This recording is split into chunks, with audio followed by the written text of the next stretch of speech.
हाय दोस्तों, exam updates with दीपक पर आप सभी का स्वागत है। थंबनेल देखकर आप सभी को पता चल गया होगा कि आज की वीडियो किस टॉपिक पर है। तो चलिए देर न करते हुए वीडियो को स्टार्ट करेंगे। वीडियो में दी गई जानकारी आप सभी को पसंद आए तो प्लीज़ वीडियो को लाइक शेयर और चैनल को सब्सक्राइब करके भाई का सपोर्ट जरूर करिएगा। हम लोग आज यूपी ट्रिपल एससी में जो प्रीवियस ईयर के क्वेश्चन है उससे संबंधित क्वेश्चन को हम देखेंगे और भूगोल जियोग्राफी का क्वेश्चन देखेंगे। और आप मैंने वीडियो जो हिस्ट्री का क्वेश्चन पूछा गया था यूपी ट्रिपल एससी पेट के जो प्रीवियस ईयर का पेपर हुआ था 2021 में और 2022 में 6 शिफ्टों में पेपर कराया गया था। तो सब 6 शिफ्टों का जो हिस्ट्री का क्वेश्चन है मैंने 3 वीडियो बनाकर उसको अपलोड कर दिया है। तो जाकर आप ज़रूर देख लीजिएगा। एग्ज़ाम देने से पहले एक बार क्वेश्चन ज़रूर देख लीजिएगा। उससे आपको कुछ ना कुछ क्वेश्चन देखने को मिल जाएगा और आपको किस लेवल का पढ़ाई भी करना है, कितना डीप पढ़ना है, लास्ट समय में आपको बहुत महत्वपूर्ण साबित होगा वो वीडियो। क्योंकि बहुत डीप भी पढ़ लेंगे तो कोई मतलब नहीं है। तो इसलिए सही से पढ़िए, कम पढ़िए लेकिन उसका ज़्यादा रिवीजन करके जाएंगे तो ज़्यादा फ़ायदा होगा। और आप अगर सिलेबस देखे होंगे तो चुनिंदा टॉपिक दिया गया, उन्हीं चुनिंदा टॉपिकों से क्वेश्चन पूछा भी जाता है और पूछा भी जाएगा। तो इसलिए उसी चुनिंदा टॉपिकों को ही पढ़ेंगे तो ज़्यादा फ़ायदा होगा। ऐसा नहीं है कि कोई बुक लेकर बैठ गए और जो चैप्टर नहीं भी दिया गया सिलेबस में उसको भी पढ़े जा रहे हैं। तो इस समय अभी भी अगर ये सुधार नहीं किए होंगे तो कोशिश करिएगा कि ये सुधार कर लीजिएगा। प्रीवियस ईयर कह रहा हूँ, सिलेबस ज़रूर देख लीजिएगा और सिलेबस देखकर या तो उसका PDF डाउनलोड कर लीजिएगा। अगर नहीं किए होंगे तो उम्मीद है सभी ने कर ही लिया होगा, नहीं किए होंगे तो ज़रूर कर लीजिएगा। और जो चुनिंदा टॉपिक दिएंगे उन्हीं चुनिंदा टॉपिकों को पढ़ के जाइएगा तो आपको 100% फ़ायदा होगा। अन्यथा इधर उधर ज़्यादा पढ़ेंगे तो कोई मतलब नहीं है और ज़्यादा डीप भी क्वेश्चन नहीं पूछा जाता है। चलिए फिलहाल हम लोग क्वेश्चन को देखते हैं। ये जो भूगोल का जो क्वेश्चन पूछा गया था 6 शिफ्टों में जो पेपर हुआ था। और आप जानते हैं जो भूगोल से क्वेश्चन पूछा जाता है 5 नंबर का प्रति शिफ्ट में क्वेश्चन पूछा जाता है। तो चलिए 6 शिफ्ट को क्वेश्चन को यानी 30 जो क्वेश्चन पूछे गए थे उसको हम लोग फटाफट देख लेते हैं। तो हम लोग आज जो पहले क्वेश्चन जिस शिफ्ट का देखेंगे वो है 24/8/2021 के प्रथम पाली में जो पूछा गया क्वेश्चन है भूगोल से, उसको हम लोग फटाफट देखेंगे। और एक बार मैं बता दूं, प्लीज़ वीडियो को लाइक और चैनल को सब्सक्राइब कर लीजिए। सब्सक्राइब करके भाई का सपोर्ट जरूर करिएगा। चलिए फटाफट क्वेश्चन को देखते हैं। 24/8/2021 के प्रथम पाली में पूछा गया जो क्वेश्चन था। तो पहला इसमें क्वेश्चन आपका पूछा गया है कि जो सलाल पनबिजली परियोजना है किस नदी पर स्थित है। तो ऑप्शन ए है झेलम नदी पर, ऑप्शन बी है रावी नदी पर, ऑप्शन सी है चिनाब नदी पर और ऑप्शन डी है इसमें कहा बताया गया कि ब्यास नदी पर। तो जो इसका राइट आंसर होने वाला है वो आपका होने वाला है इसका आंसर यानी सी, जो चिनाब नदी पे है उसी पे सलाल पनबिजली परियोजना बनाई गई है, ध्यान रखेंगे। तो इसका राइट जो आंसर होने वाला है वो आपका सी होगा, चिनाब नदी। चलिए नेक्स्ट क्वेश्चन यानी दूसरे क्वेश्चन को देख लेते हैं। दूसरे क्वेश्चन में पूछा गया कि वसंत उत्सव कब होता है। ऑप्शन ए में दिया गया 21 मार्च को, बी 18 जून को, सी 23 सितंबर को और डी बोला गया कि 23 दिसंबर को। तो जो इसका राइट आंसर होने वाला है वो आपका होगा ऑप्शन ए यानी 21 मार्च को वसंत उत्सव होता है। चलिए फटाफट क्वेश्चन देखेंगे क्योंकि वीडियो ज़्यादा लंबी कोई मतलब नहीं है तो इसलिए फटाफट देखते चलेंगे। तीसरा क्वेश्चन पूछा गया कि राजस्थान में खेतड़ी परियोजना जो है वो किसके उत्पादन के लिए आखिर प्रसिद्ध है। जस्ता के लिए प्रसिद्ध है, इस्पात के लिए खेतड़ी परियोजना प्रसिद्ध है, या तांबा के लिए प्रसिद्ध है, या एल्युमिनियम के लिए प्रसिद्ध है। तो जो इसका राइट आंसर होगा वो ऑप्शन सी होगा यानी जो राजस्थान में खेतड़ी परियोजना है वो तांबा के लिए प्रसिद्ध है, ध्यान रखेंगे। चौथे नंबर में पूछा गया क्वेश्चन है कि काजीरंगा राष्ट्रीय उद्यान कहाँ स्थित है। तो ऑप्शन ए मध्य प्रदेश में, ऑप्शन बी असम में और ऑप्शन सी पश्चिम बंगाल में और ऑप्शन डी केरल में। तो जो इसका राइट आंसर होने वाला है वो आपका ऑप्शन बी होगा यानी असम में है। और एक सींग वाला जो गेंडा है इसी में पाया जाता है जो काजीरंगा राष्ट्रीय उद्यान है। और इसका राइट आंसर कौन सा होगा तो बी यानी असम होगा। चलिए पांचवा क्वेश्चन देख लेते हैं। पांचवें क्वेश्चन में पूछा गया है कि निम्नलिखित में से कौन सी हिमालयी नदी तंत्र की नदियां हैं। तो ऑप्शन ए है कावेरी, ऑप्शन बी है गंगा और ऑप्शन सी है ब्रह्मपुत्र और ऑप्शन डी में दिया गया गोदावरी नदी। यानी हिमालयी नदी तंत्र की नदियों का नाम बताना है। तो जो इसका राइट आंसर होने वाला है वो आपका होगा ऑप्शन डी यानी 2 और 3। 2 और 3 में कौन कौन सी नदियां यानी गंगा और जो ब्रह्मपुत्र हैं ये हिमालयी नदी तंत्र की नदियां हैं, ध्यान रखेंगे। तो जो राइट आंसर होने वाला है वो आपका कौन सा आंसर होगा तो जो आपका इसका 5वां नंबर का क्वेश्चन है, तो 5वां, हाँ, तो इसका जो राइट आंसर होगा, मैंने क्या बताया, 2 या 3 यानी गंगा और ब्रह्मपुत्र जो है वो हिमालयी नदी तंत्र की नदियाँ हैं। मुझे लगा गलत, मैंने ऑप्शन चूज कर दिया। तो चलिए नेक्स्ट शिफ्ट का देखेंगे। आप सभी जानते हैं कि प्रत्येक शिफ्ट में 5 क्वेश्चन पूछा जाता है। तो जो 24/8/2021 में प्रथम पाली में 5 क्वेश्चन पूछे गए तो हम लोग देख लिए, और द्वितीय पाली में जो क्वेश्चन पूछा गया यानी 24/8/2021 के जो द्वितीय पाली में एग्जाम हुआ था उसके हम लोग क्वेश्चन देख लेते हैं। इसमें भी 5 क्वेश्चन पूछा गया था।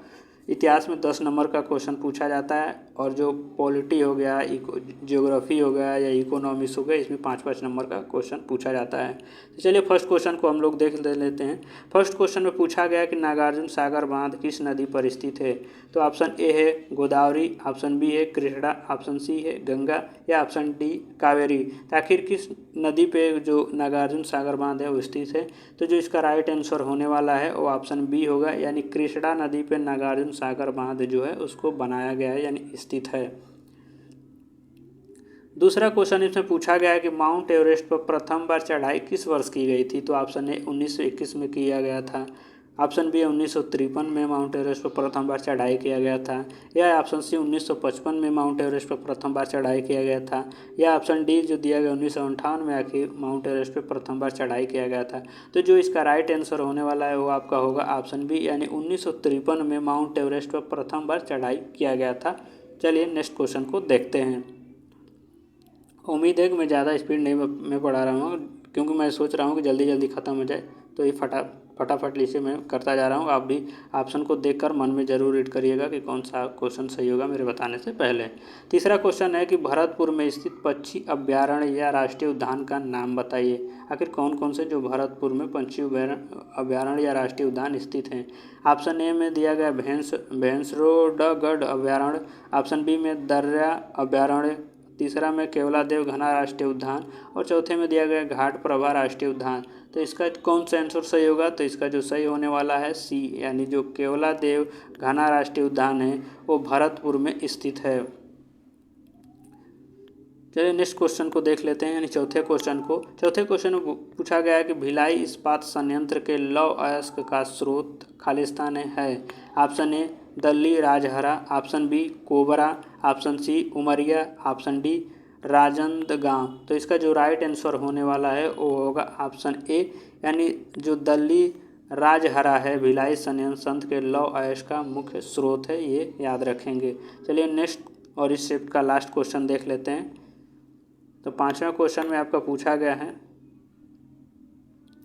पांचवा क्वेश्चन इसमें दिया गया कि दिए गए दरों और उनके स्थान को सही युग्म से मेल नहीं खाता है। ऐसा कौन सा दर्रा दिया गया इसमें कि जो मेल नहीं खाता यानी गलत है, वो आपको बताना है इसमें फटाफट।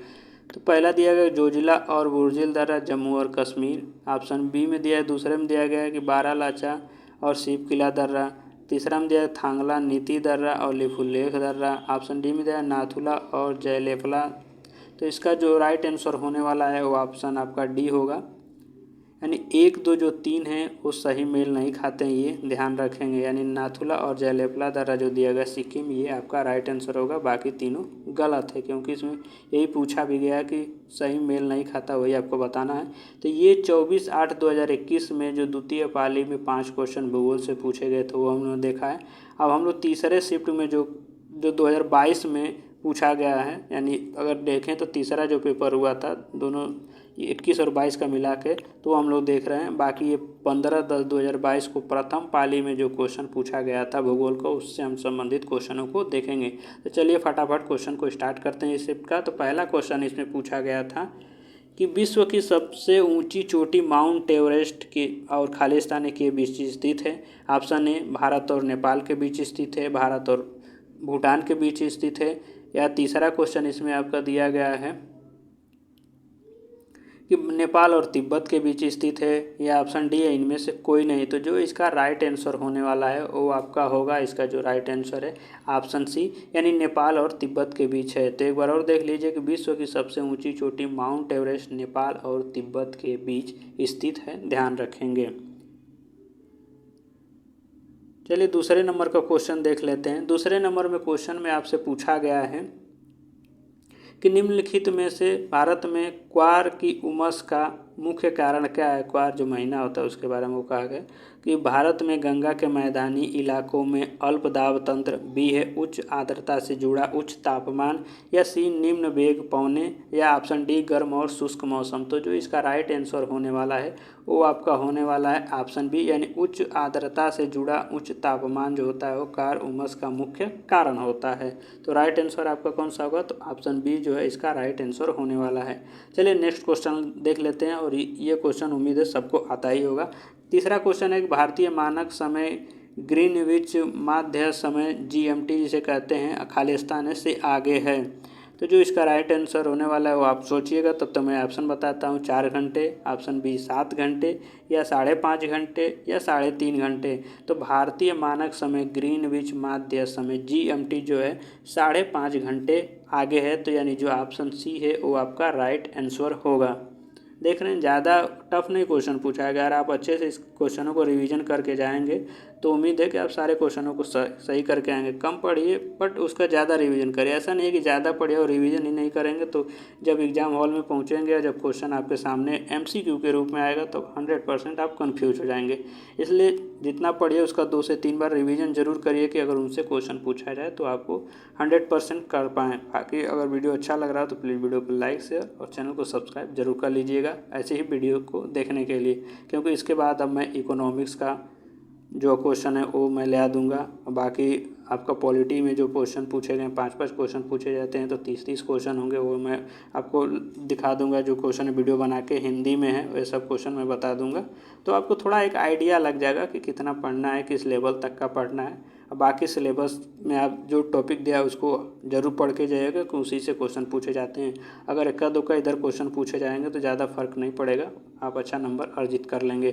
चलिए फिलहाल क्वेश्चन को देखते हैं। चौथे नंबर में दिया गया है कि निम्नलिखित में से कौन सा हरित क्रांति की रणनीति का हिस्सा था। ऑप्शन ए रासायनिक उर्वरक और कीटनाशी, ऑप्शन बी उच्च उपज देने वाली किस्मों के बीज, ऑप्शन सी सिंचाई, और ऑप्शन डी दिया है ये सभी। तो जो इसका राइट आंसर होने वाला है वो आपका होगा ऑप्शन डी, यानी ये चारों जो ऑप्शन है वो सही हैं।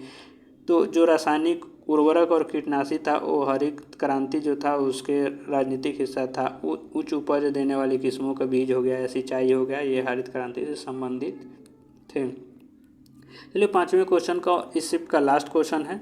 निम्नलिखित में से किस नदी को बिहार का शोक कहा जाता है। आप सभी को ये पता ही होगा। Option A Damodar, option B Hooghly, option C Ghaghara, option D Kosi. तो जो कोसी है ये ऑप्शन जो डी है ये आपका सही होने वाला है, यानी कोसी नदी को बिहार का शोक कहा जाता है। इसलिए क्योंकि कभी भी क्या हर वर्ष मानिए तो बाढ़ आ ही जाता है बिहार में, इसके वजह से इसलिए बिहार का शोक कहा जाता है और क्योंकि काफ़ी नुकसान होता है। चलिए नेक्स्ट हम लोग देख लेते हैं जो 15/10/2022 में द्वितीय पाली में जो पेपर हुआ था उससे संबंधित हम लोग क्वेश्चनों को फटाफट देखेंगे। ये 15/10/2022 का जो द्वितीय पाली का क्वेश्चन हुआ था, यानी 2022 में जो पहले दिन क्वेश्चन हुआ पेपर हुआ था 15/16/10 को, तो उसके क्वेश्चन है। तो ये द्वितीय पाली का क्वेश्चन है। तो चलिए फटाफट 5 क्वेश्चन इस शिफ्ट का भी निपटा देते हैं हम लोग फटाफट।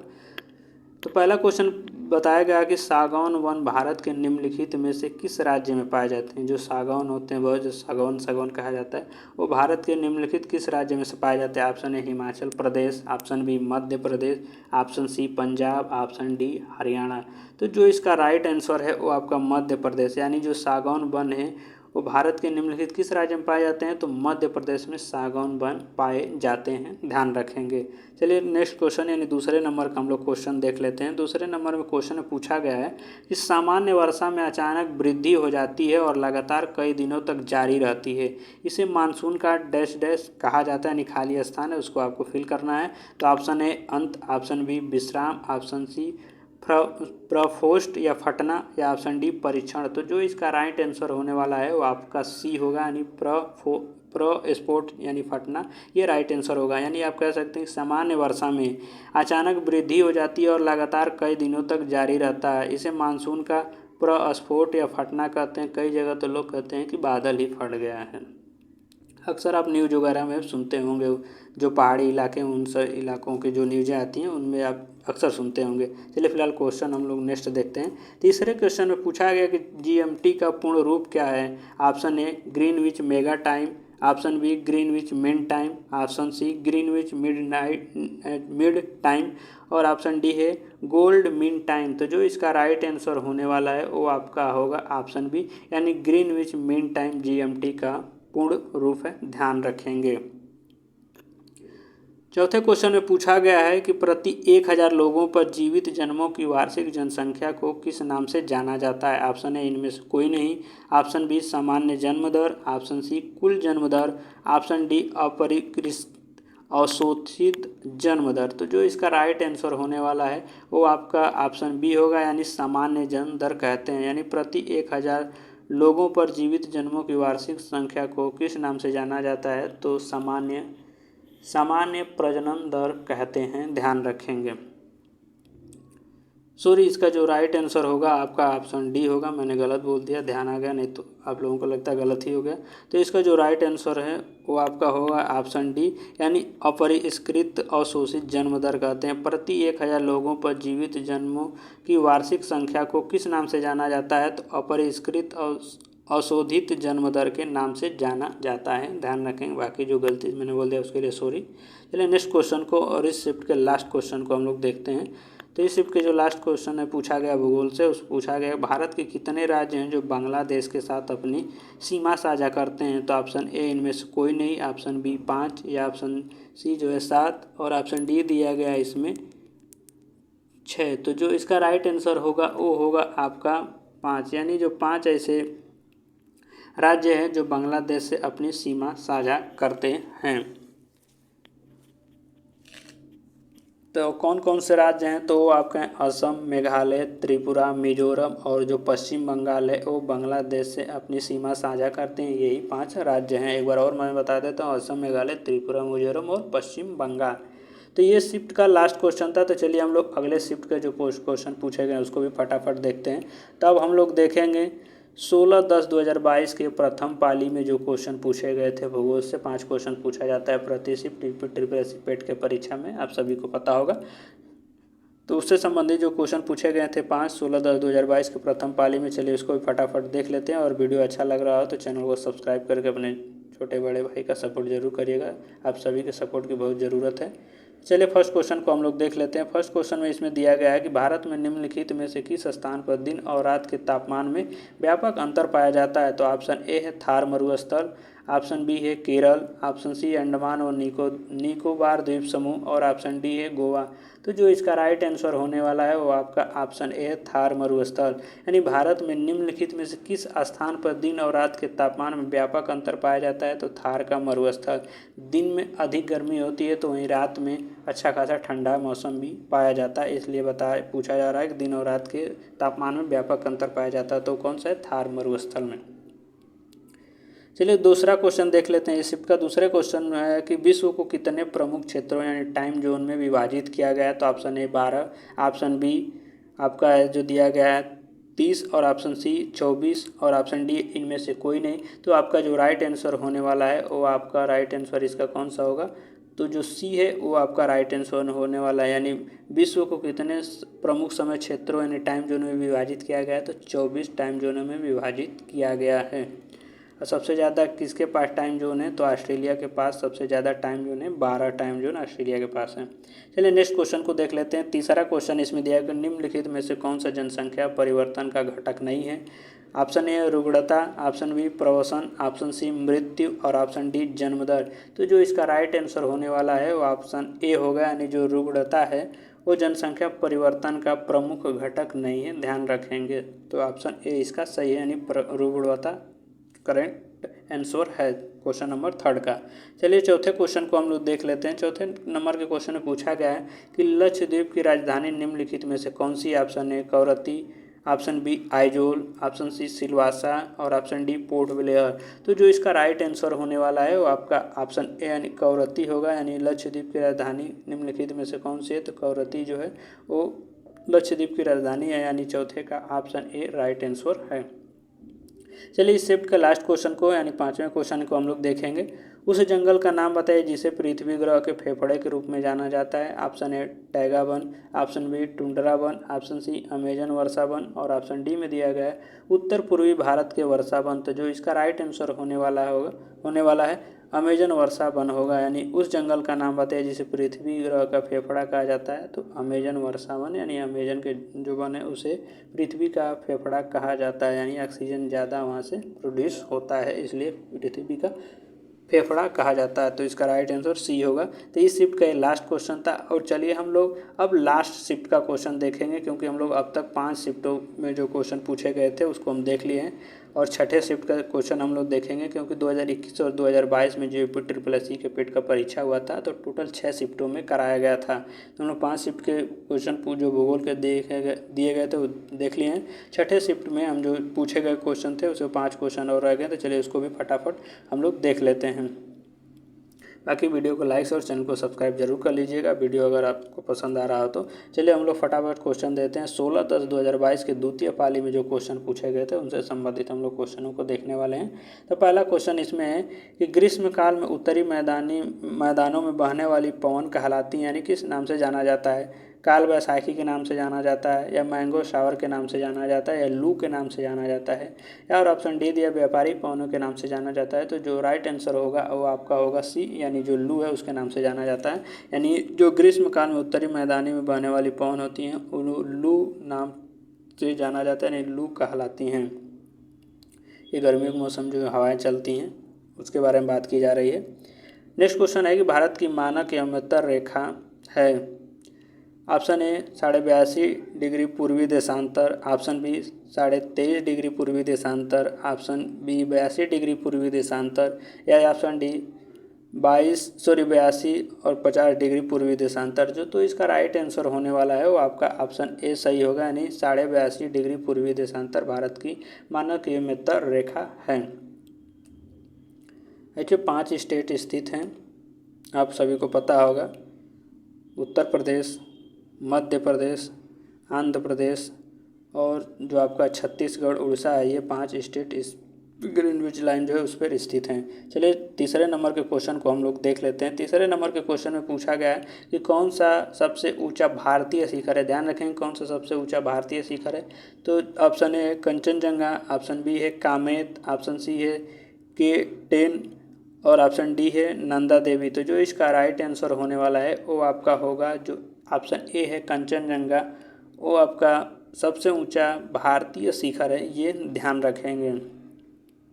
चौथा क्वेश्चन में पूछा गया है कि अरावली पर्वत श्रेणी में सबसे ऊंचा शिखर कौन सा है। ऑप्शन ए डोडा बेटा, ऑप्शन बी इसमें ध्यान छूट गया है, ऑप्शन सी में दिया गया है आपका गुरु शिखर और ऑप्शन डी में है अनाईमुडी। तो जो इसका राइट आंसर होने वाला है वो आपका ऑप्शन सी होगा, यानी जो गुरु शिखर है अरावली पर्वत श्रेणी का सबसे ऊंचा पर्वत शिखर है।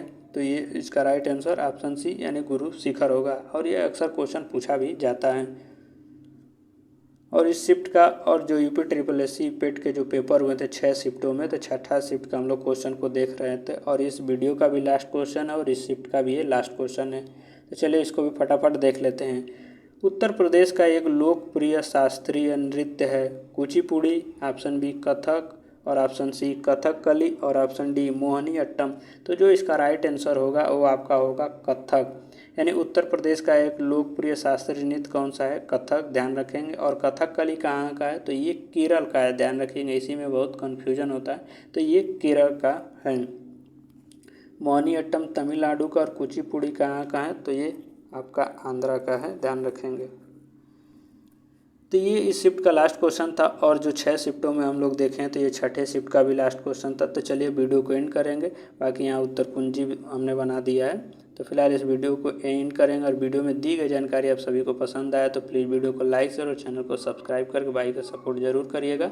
वीडियो में अगर किसी प्रकार की त्रुटि हो तो क्षमा प्रार्थी हूँ दोस्तों। वीडियो के रिगार्डिंग आपके मन में किसी प्रकार का एडवाइस कमेंट में बता सकते हैं, या किसी टॉपिक पर आपको वीडियो चाहिए तो भी कमेंट बता सकते हैं। और वीडियो में क्या कमी रह जाता है, क्या चीज़ों में सुधार करना चाहिए, वो सभी आप ज़रूर कमेंट करके बताइएगा, क्योंकि आप सभी को अच्छे से पता चलता होगा। तो आप बताएंगे तो उसमें मैं ज़रूर सुधार करने का प्रयास करूंगा और सुधार करूंगा भी, क्योंकि आप सभी को ज़्यादा पता चलता होगा।